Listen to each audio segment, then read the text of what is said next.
Something I saw someone struggling with the other day was uh, timelines and the keyframes, how to get line things up on a timeline, basically.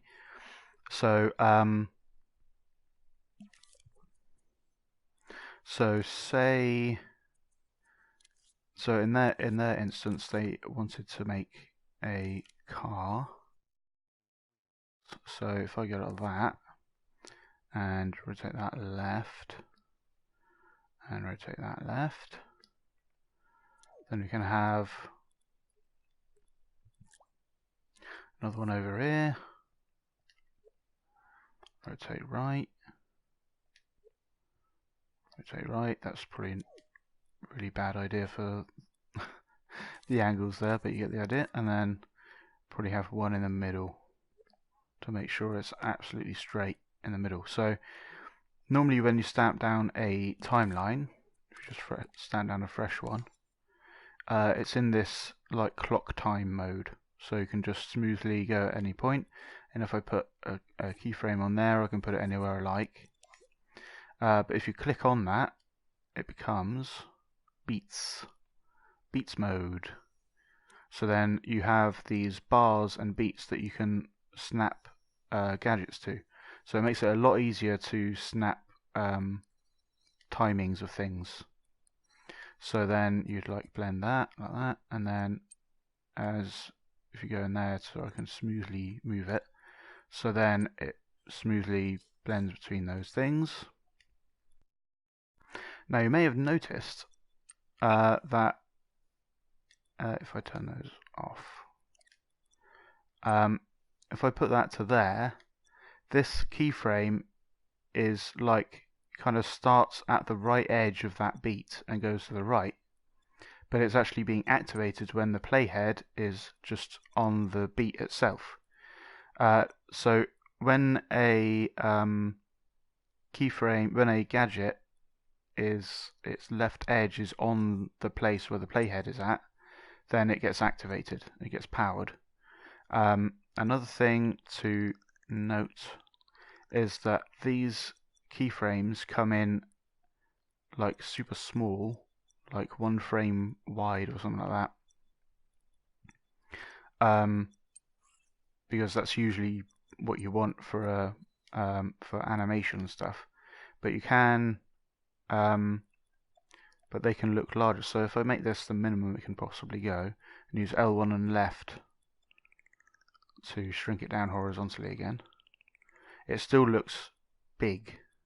So if I go like that, it's actually not activated, even though it looks like the playhead is over the keyframe, because the keyframe is actually only that wide. It's like a single point wide. So it's something to be aware of, but that tends to be fine for animation and stuff. This is just so you can actually see it and it's not just a pixel wide and you can't manipulate it or whatever. Another cool thing is if you want this keyframe to be the very last possible point it can be on the timeline, then just move it to wherever the end of the timeline is. You want the end of the timeline to be there. Then drag the timeline back and it won't go past that point. And that goes for any kind of gadget. It won't be allowed to go past this position of the beginning of that keyframe. So even if I made it wider, it'll be able to go over this but then stop at that point there, because otherwise it wouldn't have any effect on the timeline at all. Another thing to note is if this goes right up to the edge, like that, and then I grab this playhead and go right to the end, it actually turns this off even though this goes all the way to the end. That's because the playhead is trying to activate the one to the immediate right of it, and this is to the immediate left and then stops. But you can kind of drag it further, and now it kind of overhangs, and when this is right at the end, it's still activated like that. So understanding exactly how the playhead works in relation to activating different things is quite useful when you've got like very precise points you want to hit on the timeline. But if we just play this like a normal timeline, then it'll go to the end and then stop, and this won't be powered. And even if I make it longer and play it, when it gets to the end, it will just turn itself off, and I'll speed it up. And if it's in once mode, it does the same, and loop will just keep on looping, so that's a different case. However,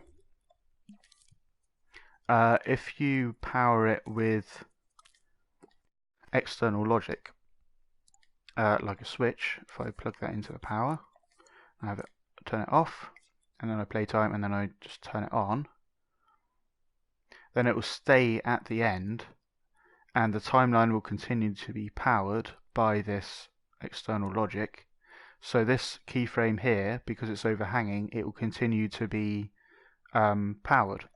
So this might be a useful thing, like if you enter a place, and then let's just make an example actually. Right, so now if we have a area over here, and we want that to trigger this timeline, maybe it just turns the floor red for some reason. Cool, so now if I go get a dude, make it auto possess. Oh, it's already gone. That's because we unplugged that into, where are we? The timeline. So we can just remove that, move this over there. So when we get into that zone, it will play that timeline to the end, and it will just stay on that red thing because it's still triggered by this timeline. If you want this to stick even when you leave, so if I went into it, it will go red, and then leave, it will just suddenly disappear because the timeline is no longer powered because this isn't detecting you anymore. So if you just use a selector, the selector starts off on channel A and sends signals from channel A. So then later on, we want to set it to channel B, and then it will just send a signal from channel B from then on, and use that to power it.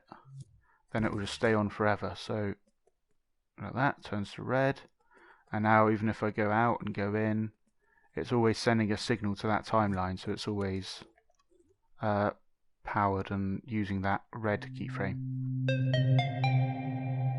I'd like to give a big thank you to my supporters who made this tutorial possible: Jack Power, Hyper Dream Surfer, Martinity DK, X Cantaloupe, Rev Player, Mobius DT, and MDKD99. Thanks everyone. Thanks for watching.